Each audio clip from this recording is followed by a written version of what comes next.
CEO अक्सर कल्पना करता था कि उसकी बिल्ली एक खूबसूरत लड़की में बदल जाएगी। उसे बिल्कुल भी नहीं पता था कि उसकी बिल्ली उसके मन की बातें सुन सकती है। एक रात जब सीईओ सो गया तो छोटी सी बिल्ली इंसानी लड़की में बदल गई। मासूम लड़की ने सीईओ की गर्दन पर उभरी हुई एडम्स एप्पल को छूकर सोचा कि उसके गले में यह क्यों नहीं है। तभी अचानक सीईओ की आंख खुल गई। सामने एक अनजान लड़की को देखकर उसे लगा कि वह उसकी कोई दीवानी फैन है। उसने तुरंत उसे घर से बाहर निकाल दिया। उसे जरा भी अंदाजा नहीं था कि यह लड़की उसकी प्यारी बिल्ली ही थी। लड़की बाहर एक कुर्सी पर अकेली बैठ गई। तभी आसमान से बर्फ गिरने लगी। बर्फ देखकर वह पहले तो बहुत खुश हुई, लेकिन थोड़ी देर बाद ठंड से कांपने लगी। सीईओ ने जब उसे बर्फ में ठिठुरते देखा तो उसे लगा कि उसने उसके साथ कुछ ज्यादा ही सख्ती कर दी। वह तुरंत बाहर आया और अपना सूती कोट उसके कंधों पर डाल दिया। गर्माहट पाकर लड़की बहुत खुश हो गई। इसके बाद सीईओ उसे वापस घर के अंदर ले आया। उसने कहा कि वह आज रात यहाँ रह सकती है, लेकिन सुबह होते ही उसे जाना होगा। लड़की कुछ जवाब देती उससे पहले ही उसे छींक आ गई। सीईओ को चिंता हुई कि कहीं उसे सर्दी न लग जाए। उसने उसे अपने बाथरूम में जाकर गर्म पानी से नहाने को कहा। पहले बिल्ली रह चुकी लड़की बाथरूम की हर चीज को बड़े कौतूहल से देखने लगी। उसे याद आया कि सीईओ पहले उसे नहलाया करता था। अपनी याददाश्त के मुताबिक उसने नल खोल दिया, लेकिन अचानक उसमें से बहुत गर्म पानी निकलने लगा। गर्म पानी से डरकर वह चीखते हुए सीधे सीईओ की बाहों में जा गिरी। बिल्ली वाली आदत के कारण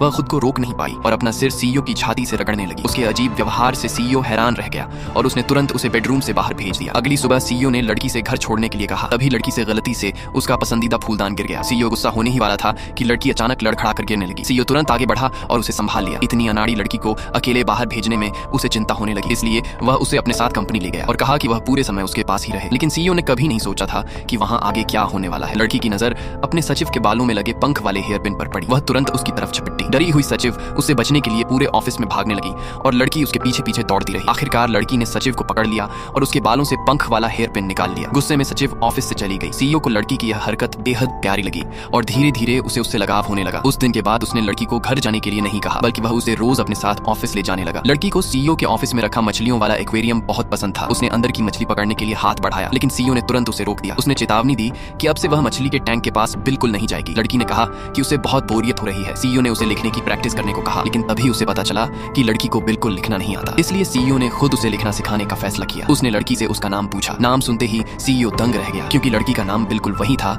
जो उसकी बिल्ली का नाम था। तभी उसका असिस्टेंट एक नए साइन किए गए पुरुष सेलिब्रिटी के साथ ऑफिस में आया। वह सेलिब्रिटी लड़की का पहला मालिक निकला। उसे देखते ही लड़की खुद को उसके करीब जाने से रोक नहीं पाई। यह देखकर सीईओ तुरंत बीच में आ गया और उसे रोक दिया। उसने झूठ बोलते हुए कहा कि यह लड़की उसकी मंगेतर है और सेलिब्रिटी से उसे दूर रहने को कहा। सेलिब्रिटी ने उसकी बात मान ली और शूटिंग के लिए चला गया। लड़की चुपके से एक कोने में छिपकर उसे देखने लगी। वह मन ही मन सोच रही थी कि वह आज भी कितना हैंडसम है। तभी अचानक ऊपर लगी एक बड़ी लाइट डीली होकर नीचे गिरने लगी। खतरा देखते ही लड़की दौड़कर आगे आई और उस सेलिब्रिटी को धक्का देकर बचा लिया। खुशकिस्मती से दोनों को कोई चोट नहीं लगी, लेकिन एक पपराजी ने चुपके से सेलिब्रिटी और लड़की की साथ वाली तस्वीर खींच ली। जब सीईओ ने वह तस्वीर देखी तो वह गुस्से से आग बबूला हो गया।